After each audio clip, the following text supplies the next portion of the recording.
अगर आप रैपिडो, ओला, उबर की सर्विसेज का यूज करते हैं तो अब आपकी जेब खाली होने वाली है। जी हाँ, मंगलवार को केंद्र सरकार ने ऑनलाइन टैक्सी कंपनियों के हित में कुछ गाइडलाइन को जारी किया है। सरकार ने कहा है कि अगर अब कोई व्यक्ति पीक आवर्स में ओला, उबर, रैपिडो की सर्विस को बुक करता है तो उसको दोगुना चार्ज देना पड़ेगा। इसके साथ ही सरकार ने कहा है कि 3 किलोमीटर के एरिया में अगर कोई व्यक्ति इन सर्विसेज का उपयोग करता है तो अब उसको जहां से राइडर बुकिंग लेकर के आ रहा है वहीं से चार्ज देना पड़ेगा। इस विषय पर जो लोग इन टैक्सीज का उपयोग करते हैं, बाइक टैक्सीज का उपयोग करते हैं, उनकी राय क्या है मैं जानूंगा, कैसे उनकी जेब हल्की होगी। सरकार ने मंगलवार को 2 गाइडलाइन निकाली है, 2-3 गाइडलाइन निकाली हैं और उसमें कहा है उन्होंने कि पीक आवर्स में अगर आप किसी राइड को बुक करते हैं, ओला को, उबर को, रैपिडो को, तो आपको डबल चार्ज देना पड़ेगा।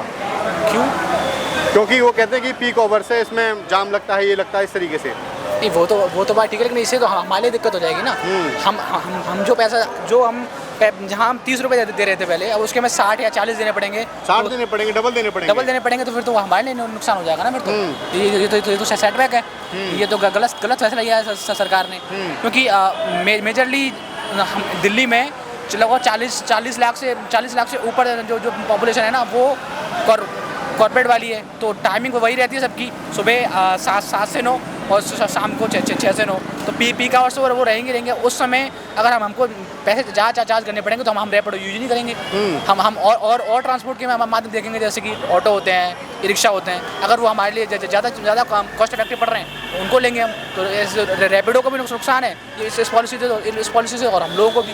तो ये पॉलिसी की बात एक और है कि जब सरकार की सार्वजनिक प्रणाली, मतलब ये कि पब्लिक ट्रांसपोर्ट अच्छा हो, स्ट्रॉन्ग हो, तब तो सरकार ये कानून लेके आई। लेकिन जब आपका पब्लिक ट्रांसपोर्ट अच्छा नहीं है, ठीक है, लोगों को डिपेंडेंट होना पड़ता है ई रिक्शा के ऊपर या तमाम अन्य चीज़ों के ऊपर, तब ये रूल लाना कहाँ की एक अच्छी बात है? ये तो अच्छी बात नहीं है ना। नहीं, मेरे हिसाब से अगर या तो सरकार को 2 काम करने चाहिए। अगर इस पॉलिसी को वो लाना चाह रहे हैं तो वो जो पब्लिक, जो गवर्नमेंट हमें जो ट्रांसपोर्टेशन प्रोवाइड करा रही है, या तो उसको बढ़ाए, जैसे कि DTDC की बस होती हैं, उनको बढ़ाया जाए। तो फिर लोग रैपिडो या फिर प्राइवेट की तरफ ना जाके दिल्ली ट्रांसपोर्ट को या नोएडा ट्रांसपोर्ट को उसको यूज़ करेंगे, पब्लिक ट्रांसपोर्ट यूज़ करेंगे। तो जो कॉस्ट है वो हमारी कम हो जाएगी और जो पॉपुलेशन है वो भी बढ़ जाएगी। तो या तो ये करे सरकार, तो अगर इस पॉलिसी को लेके आती है तो समझा भी जाता है। लेकिन आजकल अगर देखा जाए तो number of peoples are using Rapido, और रैपिडो में अगर ऐसा कोई पॉलिसी का सरकार लेके आती है तो इट विल बी मतलब डिजास्टर फॉर मैनकाइंड। और वो उन लोगों के लिए जो लोग कॉर्पोरेट में हैं, जॉब कर रहे हैं, उन लोगों के लिए तो दिक्कत का वैसे है ना। हम क्यों, जब हमारा 30 रुपये में काम चल रहा है, हम क्यों 60 रुपये देंगे? ऐसी पॉलिसी लेने से तो सरकार की एक नेगेटिव इमेज बनती है, गवर्नमेंट की एक नेगेटिव इमेज बनती है, जो क्योंकि इससे केवल सरकार नहीं, एक लार्ज अमाउंट की जो पॉपुलेशन है ना, जो कॉर्पोरेट में काम कर रही है, वो परेशान होगी, दिक्कत होगी उनके लिए। क्योंकि पैसा एक तो अगर एम्प्लॉयमेंट की बात करें, उस पर सरकार कुछ कर नहीं रही है। जो वेजेस हमें मिल रहे हैं वो लिमिटेड हैं। उसके बाद अगर ऐसी कॉस्ट यहाँ पे और यहाँ नोएडा शहर में रहना, नोएडा दिल्ली शहर में कहीं भी रहना बहुत कॉस्टली है। उसके बाद ये अगर चार्जेस हम पे एक्स्ट्रा लगेंगे तो ये हमारे लिए प्रॉब्लम क्रिएट करेगा। तो डेफिनेटली जो सरकार है उनसे जो हमारी एक्सपेक्टेशन है वो ये है कि वो हम लोगों को ऐसी सुविधाएं मतलब प्रोवाइड कराएं जिससे हम लोग ग्रो कर सकें। ऐसा नहीं कि ये तो हमारे ऊपर बर्डन हो जाएगा ना, एक कि जो चीज़ें हमारी सुविधा के लिए बनाई जा रही हैं उनके लिए हमें एक्स्ट्रा चार्ज करना पड़ेगा। तो नेगेटिव पॉइंट है। अगर इसके लिए सरकार को इस पॉलिसी पे फिलहाल के लिए मेरे हिसाब से ये पॉलिसी गलत है। अगर पीक आवर्स में आप, ये तो वो वाला खेल होगा कि अब सरकार अपना बेनिफिट देख रही है, क्योंकि पता है कि लोगों का देखो टाइमिंग वही है, सबकी रश टाइम रहता है। अगर हाँ, इसमें ऐसा है कि अगर ट्रैफिक रूल्स को अवॉइड करने के लिए सरकार ऐसा कुछ करे तो उस पर कानून बनाए, ना कि रैपिडो के जो फेयर हैं, जो चार्जेस हैं, उसको बढ़ाया जाए। Not only Rapido, I am talking about everything. अगर ये ओला, उबर, उसके भी ऑटो, रिक्शा सब कुछ चल रहा है, उनका भी जैसे सेम है। अगर फेयर बढ़ रहे हैं तो बढ़ाने का रीज़न वैलिड होना चाहिए। अगर ऐसा कोई रीज़न है कि सरकार कोई इमरजेंसी की सिचुएशन है या फिर कोई ऐसी सिचुएशन है कि इकोनॉमिकली हमारी सरकार ट्रबल कर रही है, तो ठीक है, समझ में आता है कि प्राइस बढ़ रहे हैं, जो हम एक्स्ट्रा देंगे वो हमारी कंट्री की डेवलपमेंट में यूज़ होगा। लेकिन ये तो हमारे ऊपर सरकार एक बर्डन थोप रही है और सरकार से कंपनियों का फायदा है, सबका वो तो है। कंपनियों का फायदा इसलिए है क्योंकि उनको जहाँ 30 रुपये मिल रहे थे अब 60 मिलेंगे। तो उसमें से अगर एक छोटा सा हिस्सा वो सरकार को दे भी रहे हैं जो कि टैक्स के रूप में या फिर कैसे भी सरकार को दे रहे हैं, तो उससे उनको बेनिफिट है। अच्छा, इससे कंपनियों को फ़ायदा भी होगा और लॉस भी। लॉस इसलिए होगा, लेकिन अगर नोएडा की बात करें तो फ़ायदा ज़्यादा होगा, लॉस कम। उसका रीज़न ये है कि यहाँ पे पब्लिक ट्रांसपोर्ट का जो इशू है ना, वो मेन इशू है। यहाँ पे उधर पब्लिक ट्रांसपोर्ट है ही नहीं, तो लोग ये या तो ऑटो रिक्शा, अगर जब रैपिडो के और ऊबर के प्राइस बढ़ेंगे तो ये लोग जो प्राइवेट ट्रांसपोर्ट ई रिक्शा है, ऑटो है, वो भी अपना प्राइस बढ़ाएंगे। तो दिक्कत है तो हम जैसे लोगों के लिए ना, जो एक कॉर्पोरेट में रह के 20-25 हज़ार की नौकरी कर रहे हैं, उनके लिए दिक्कत है ना ये तो, क्योंकि इतने महंगे शहर में रहना, फिर घर का रेंट और वो सब निकाल कर उसके बाद ये चार्जेस अलग, तो फिर हम क्या ही बचा पाएंगे। और एम्प्लॉयमेंट वैसे भी दिन ब दिन गिरती जा रही है, नौकरियाँ मिल नहीं, एक की छूट गई, 4 साल तक लोग घूम रहे हैं कि मिल जाए नहीं मिल पा रही है। उसके बाद और काम करना है, काम सबको करना है, ऑफिस सबको आना है और टाइम से सबका सेम है और चार्जेस बढ़ाए जाएंगे। अब ये तो वो वाला मोनोपोली वाला खेल हो गया ना कि सरकार थोप रही है हमारे ऊपर कोई चीज़। गलत डिसीजन है मेरे हिसाब से, गलत डिसीजन। दूसरी बात एक और, आपने बात की रोजगार की, लगातार हम कह रहे हैं कि कागजों में हम देश की जो है देश जो है हमारा विश्व में चौथी इकोनॉमी बन जाएगा। जापान पर कैपिटा इनकम में GDP में 28 साढ़े 28 हज़ार डॉलर है उनका सालाना का, हमारा 3 साढ़े 3 हज़ार डॉलर है। तो जब लोगों के पास नौकरियां नहीं है, लोगों की सैलरी बहुत कम है, उस कंडीशन में केवल कागज़ों पर चौथी बड़ी इकोनॉमी बन जाता, कहाँ तक सही है? ये बिल्कुल गलत है। देखो, अगर हम कंपेयर करें तो अगर हम हमेशा हिस्ट्री से कंपेयर किया जाता है, अगर कंपेयर करें तो जो इन्फ्लेशन है ना वो यहाँ है, और जो चाहे वो कॉर्पोरेट में हो, चाहे वो कहीं भी कोई प्राइवेट सेक्टर हो या पब्लिक सेक्टर हो, जहाँ पे भी लोग जॉब करते हैं, उनकी वेजेस जो बढ़ी है ना वो इतनी बढ़ी है, महंगाई यहाँ पहुँच चुकी है। तो कम से कम इस डिफरेंस को कम करने के लिए सरकार को कुछ करना चाहिए। और वो कैसे होगा, वो उसका केवल एक रीज़न है, क्रिएट जॉब्स। जितनी ज़्यादा और जॉब्स क्रिएट होंगी बिजनेस से, जितनी ज़्यादा फैक्ट्री से सेटअप होंगी, जितना ज़्यादा इंडिया में इन्वेस्ट होगा, तो जो जॉब्स ऑटोमेटिकली क्रिएट होंगी, उस पर से सरकार को काम करना चाहिए, ना कि इस तरीके की टैक्टिक्स पे कि पीक आवर्स में किराया बढ़ाओ। इन चीज़ों पे काम नहीं करना चाहिए। काम करना चाहिए जॉब के। अगर लोगों के पास पैसा होगा तो पीक आवर्स में पैसा दे पाएंगे, जब पैसा ही नहीं होगा तो कहाँ से दे पाएंगे। तो सरकार की एक नेगेटिव इमेज बनेगी अगर इस पॉलिसी को सरकार इम्प्लीमेंट करती है। तो रोजगार के मोर्चे पे सरकार को कहाँ देखते हैं आप? सहमत हैं रोजगार के बिल्कुल डिससेटिस्फाई हूँ मैं उससे, क्योंकि रोजगार के, चाहे वो पब्लिक सेक्टर की बात, चाहे गवर्नमेंट सेक्टर की बात करो या प्राइवेट सेक्टर की बात करो, मारामारी हर जगह है। गवर्नमेंट सेक्टर में ऐसा है कि एक वैकेंसी निकलती, फॉर्म निकलते हैं 5,000, और फिर उसके लिए जो एप्लीकेंट हैं वो फॉर्म डालते हैं 5 लाख। उसके बाद भी वो जो वैकेंसी वो क्लियर होगी इसका कोई प्रूफ नहीं है। कभी पेपर लीक हो जाता है, कभी रिजल्ट नहीं आते हैं, कभी कोई सुप्रीम कोर्ट या हाई कोर्ट में कोई रेट डाल दी जाती है, तो उस वजह से वो अटक जाता है। 4 साल 6 साल 10 साल लोग तैयारी करते हैं। मुखर्जी नगर पटा हुआ, राजेंद्र नगर पटा हुआ, जो जितनी कोचिंग इंस्टीट्यूट हैं वो सब भरे हुए हैं। बच्चे तैयारी करे जा रहे हैं, लेकिन रिजल्ट कोई नहीं आ रहा, तो क्या फ़ायदा है। और एक लिमिट पे और हमारा कोई भी सही एक तैयारी करने का और स्ट्रगल करने का एक लिमिट होता है, उससे ज़्यादा नहीं कर सकते हम लोग। मिडिल क्लास के लोग हैं, वो उतना स्ट्रगल नहीं दे सकते। एक उम्र के बाद, अभी जैसे मैं 22 साल का हूँ, अगर अभी 1-2 साल में और स्ट्रगल कर सकता हूँ, उसके बाद फिर एक लिमिट आ जाएगी कि नहीं, अब मुझे अपनी फैमिली को सपोर्ट करना है, रिस्पॉन्सिबिलिटी होती है, वो भी लोग बच्चों को निभानी है। हर किसी के घर की आर्थिक स्थिति ऐसी नहीं होती। सरकार को जॉब्स क्रिएट करनी चाहिए, चाहे वो गवर्नमेंट सेक्टर में हो या प्राइवेट सेक्टर में। जितनी यहाँ जॉब्स क्रिएट होंगी उतनी ज़्यादा हमारे देश की इकोनॉमी मजबूत होगी। कागज़ों पे इकोनॉमी मजबूत करने से कुछ नहीं होता है, ठीक है। अगर वास्तविक रूप से जिसे कहते हैं कि हमारी जो डेवलपिंग कंट्री है, अगर हमें डेवलप्ड कंट्री बनना है तो जितनी ज़्यादा जॉब्स हम क्रिएट करेंगे, जितना कम युवा अगर आप देखा जाए तो हमारे देश में सबसे ज़्यादा युवा बेरोजगार है, ठीक है। अगर लिटरेसी का रेट देखें वो भी बहुत कम है, कारण कि सरकारें वो सुविधाएं उपलब्ध करा ही नहीं पा रही हैं। प्राइवेट स्कूल की फीस भरने के लिए हमारे माँ बाप संसाधन नहीं है, ना उनके पास पैसा है, और गवर्नमेंट स्कूल इतने अच्छे हैं नहीं जहाँ हम जाके पढ़ सकें। और यही कारण है कि जो लोग प्राइवेट स्कूल से निकलते हैं और जो लोग गवर्नमेंट स्कूल से निकलते हैं, उनका जो IQ लेवल होता है, उनका जो परफॉर्मेंस लेवल होता है वो लो होता है और हाई होता है। यही रीज़न है कि एम्प्लॉयमेंट बढ़ रहा है। और एम्प्लॉयमेंट बढ़ने का एक बहुत बड़ा रीज़न ये भी है कि फैक्ट्री सेक्टर और बिजनेस बहुत कम है, इन्वेस्टमेंट कम हो रहा है। कागज़ों पे बस दिखाया जा रहा है कि हम इतने करोड़ का इन्वेस्टमेंट हो गया, ये आ गया, वो आ गया, कुछ नहीं हो रहा है। ज़मीन पे कुछ नहीं है, अगर ग्राउंड लेवल पे देखा जाए तो कुछ नहीं है। और ये जो भी पॉलिसी गवर्नमेंट ला रही है कि पीक आवर्स में रैपिडो के फेयर्स बढ़ाए जाएंगे, तो ये तो एक इंडिविजुअल ट्रांसपोर्टेशन सेक्टर को गवर्नमेंट फेवर कर रही है कि आप बढ़ो, आप ग्रो करो। वो वाला खेल है कि अमीर हो रहा है, गरीब और गरीब हो रहा है, वो वाला सीन चल रहा है। तो इस पे सरकार को काम करना चाहिए, क्योंकि ऐसे अगर पॉलिसी का सरकार लाएगी तो वो कहता है ना कि अगर किसी चीज़ की लिमिट क्रॉस हो जाती है तो फिर उसका अंत आ जाता है। तो अगर अंत की तरफ से सरकार बढ़ना चाह रही है तो ठीक है, क्योंकि चेंज तो होता रहता है।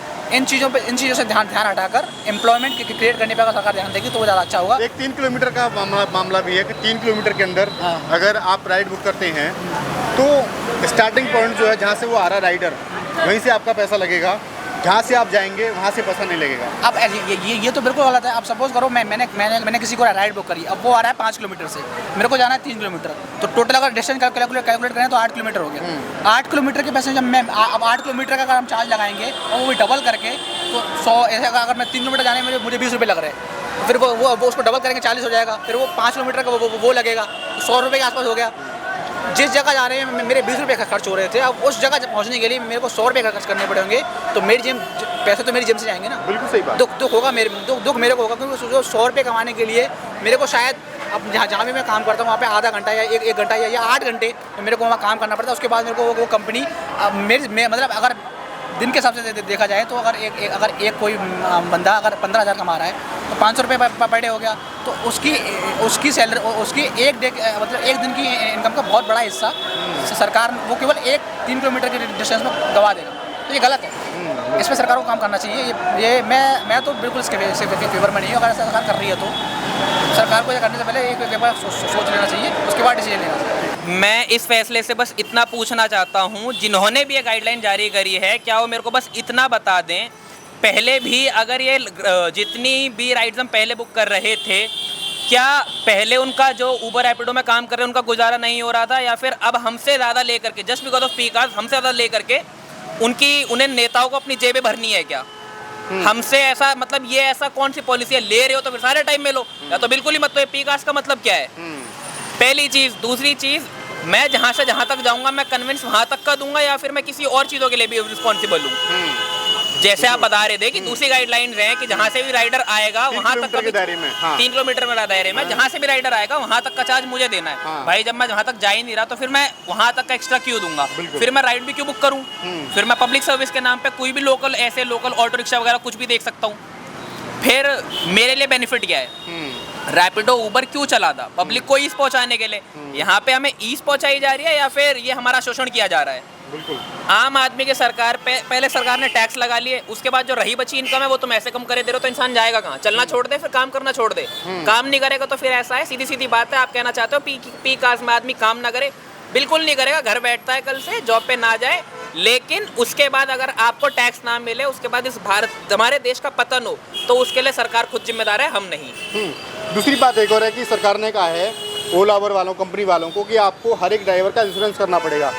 जिम्मेदारी सरकार की यहाँ भी ये नहीं बनती कि जो उसके पीछे बैठने वाला है उसका भी एक्सीडेंट कल को हो सकता है, उसका भी इंश्योरेंस होना चाहिए? बिल्कुल होना चाहिए।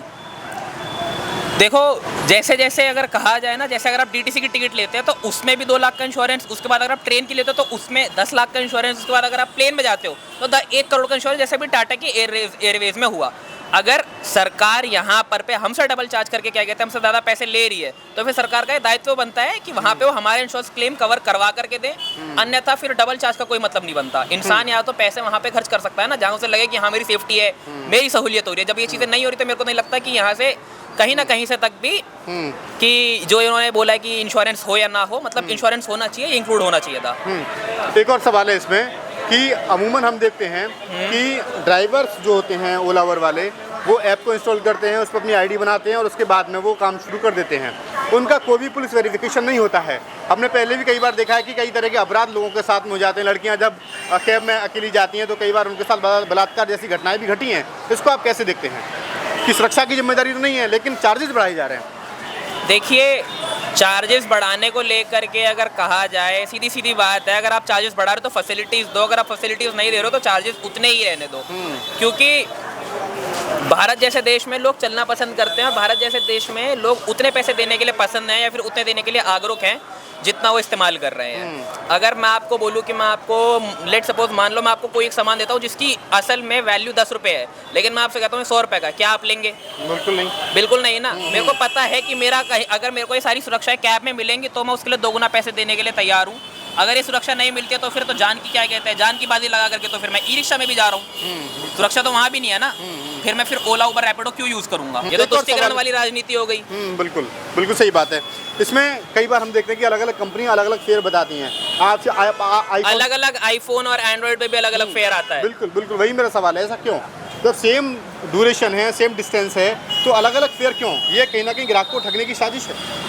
ये ग्राहक को ठगने की सीधी सीधी साजिश है कि जिसका देखो आईफोन हमारे भारत जैसे देश में ना एक औहदा डिफाइन करता है कि ये इस औहदे पे है या फिर इसकी नेटवर्थ इतनी है। तो जो इंसान जिस अकॉर्डिंग अगर फ़ोन यूज़ कर रहा है, आप ऐसे पैरामीटर्स पे इंसान से पैसे लूट रहे हो तो ये भी गलत है। ये भी गलत है। अलग अलग कंपनी अलग अलग फेयर नहीं होना चाहिए। सेम होना को क्या सुझाव देना चाहेंगे आप? सरकार को मैं बस इतना सुझाव देना चाहूँगा, अगर आप 2 गुना पैसे वसूल करना चाहते हैं बिल्कुल करिए, हमें उससे कोई आपत्ति नहीं है। उसके साथ साथ आप हमें कम से कम उसके अकॉर्डिंग फैसिलिटीज़ दें। अगर आप उसे वो देने में फेल होते हो तो फिर आपके पास कोई राइट नहीं है कि आप 2 गुना फेयर हमसे ज़्यादा लें। नहीं, ये सही नहीं है, क्योंकि एक आम आदमी जब कमाता है तो एक लिमिटेड सोर्स होता है, सोर्स ऑफ इनकम उसका लिमिटेड है, तो उसका ज़्यादा चार्ज करना मेरे ख्याल से ठीक नहीं है। क्योंकि वो उसका पेट्रोल जो है उतना ही लगता है, ठीक है, तो उतना ही ठीक है जितना पहले था। चार्ज बढ़ाने का कोई मतलब नहीं है। हाँ। यूपी सरकार का जो ट्रांसपोर्ट है वो अगर अच्छा हो जाए तो लोग उस चीज़ को नहीं करेंगे, मतलब उस चीज़ को नहीं लेंगे। जो ओला उबर जो यूज़ होता है उसको नहीं यूज़ करेंगे। तो हाँ, फिर उसमें क्या होगा कि फिर दिक्कत ही नहीं होगी। फिर जो पोल्यूशन के ऊपर बात चल जाती है, क्योंकि दिल्ली में भी आपने देखा होगा कि 10-15 साल पुराने जो व्हीकल हैं वो बंद हो जाएंगे। तो मेरे ख्याल से वो चीज़ सही नहीं है। 10 साल पुराने डीजल वाहन और 15 साल पुराने पेट्रोल वाहन। हाँ हाँ। और इस कैटेगरी में 63 लाख वाहन आ रहे हैं, यानी कि 63 लाख वाहन जो है वो बाहर हो जाएंगे सड़क से। तो उसका मतलब फिर लोगों को 63 लाख वाहन परचेज करना पड़ेगा। न्यू परचेज करना पड़ेगा। इतना पैसा कहाँ से लगा इंसान? ठीक है। फिर उसके बाद अगर ट्रांसपोर्ट अच्छा है तो उस चीज़ का समझ में आता है कि आपने उतरे हैं मेट्रो से, तुरंत आपको बस या ऑटो कुछ भी मतलब मिल जाता है, ज़्यादा बेहतर रहेगा। तो फिर उसका मतलब समझ में भी आता है। 3 किलोमीटर के अंदर भी सरकार ने कहा कि 3 किलोमीटर के अंदर अगर आप राइड को बुक करते हैं तो जो व्यक्ति आ रहा है आपको लेने के लिए, राइडर, वो स्टार्टिंग पॉइंट जो उसका है वहाँ से आपको चार्ज देना पड़ेगा, ना कि जहाँ से आप बाइक पे बैठ रहे हैं वहाँ देना पड़ेगा, वहाँ से देना पड़ेगा। इसको कैसे देखते हैं आप? क्या ये जस्टिफाई है चीज़ें? नहीं, ये जस्टिफाई नहीं है, क्योंकि उस चीज़ का पे वो क्यों भरे? वो तो ऑलरेडी डबल भर रहा है ना वो। इस पर बहुत इफेक्ट करेगा, क्योंकि बेसिकली जो राइडर आता था वो एक्स्ट्रा चार्ज पहले ही पे करना पड़ता था कभी कभी, कि ऐसा मैं तभी आऊँगा अगर आप दूर, जैसे मैं सोसाइटी में रहता हूँ पैरामाउंट में, यहाँ नहीं रहता, ग्रेटर नोएडा रहता हूँ, तो मैं फिर राइड बुक करता हूँ तो वो एक्चुअली कहता था कि मैं अंदर आऊँगा आपको लेने, जब आप 10 से 20 रुपये एक्स्ट्रा पे करेंगे, ऑलरेडी एक्स्ट्रा पे करते तब वो आता था। अब सरकार ने और कर दिया तो मतलब आम आदमी तो मतलब टैक्स ही भरता रह जाएगा और पैसे देता रह जाएगा। डबल चार्ज जो लगाए हैं सरकार ने, कहा है कि डबल चार्ज देना पड़ेगा, उसको आप कैसे देखते हैं? मतलब डबल बहुत महंगाई है वैसे भी। हाँ। क्योंकि एक तो कंपनी फिर ट्रैवलिंग अलाउंस मिलता नहीं है, कभी मिलता है, उसके बाद ये और है, इस पर भी चार्ज भी एक्स्ट्रा पे करना पड़ेगा, तो बहुत दिक्कत है हम जैसे लोगों को। तो जब राइडर हमारे पास आए तब से चार्ज ही लगना चाहिए तो ज़्यादा अच्छा है। अगर आप पहले से लगाएंगे तो उसको राइडर को बहुत फ़ायदा है। वैसे तो वो आता है, वैसे ही अपनी मनमर्जी से आते हैं। अगर उनको दूर की राइड मिलती है तो वो एक्सेप्ट करते ही नहीं है। अगर उनको पास की ही राइड मिलती है 2-3-4 किलोमीटर की तो ही वो एक्सेप्ट करते हैं। ऊपर से आप एक्स्ट्रा पे करोगे तभी वो राइड बुक करते हैं, एक्सेप्ट करते हैं और आते हैं, वरना वो आते भी नहीं है।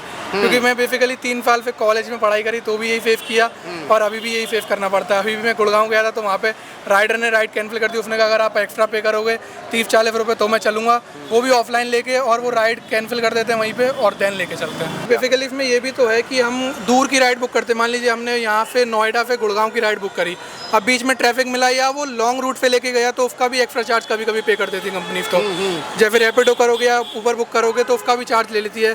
जैसे मेरा कल मैं आया था यहाँ से ग्रेटर नोएडा से यहाँ की साइड, बोटेनिकल की साइड, तो उसका चार्ज था 240 समथिंग। देन लेकिन वो लॉन्ग रूट पे लेके आया, पूरा अंदर से घुमू के, तो उसका भी चार्ज लगा, उसका लगा के उन्होंने कर दिया 350। देन मैंने कंप्लेन रेज करी तो उसके बाद उसका रिफंड तो आ गया, लेकिन बेसिकली चार्जेस हाई हो जाते हैं उसके चक्कर में भी कभी कभी। ये भी घोटाला चलता है।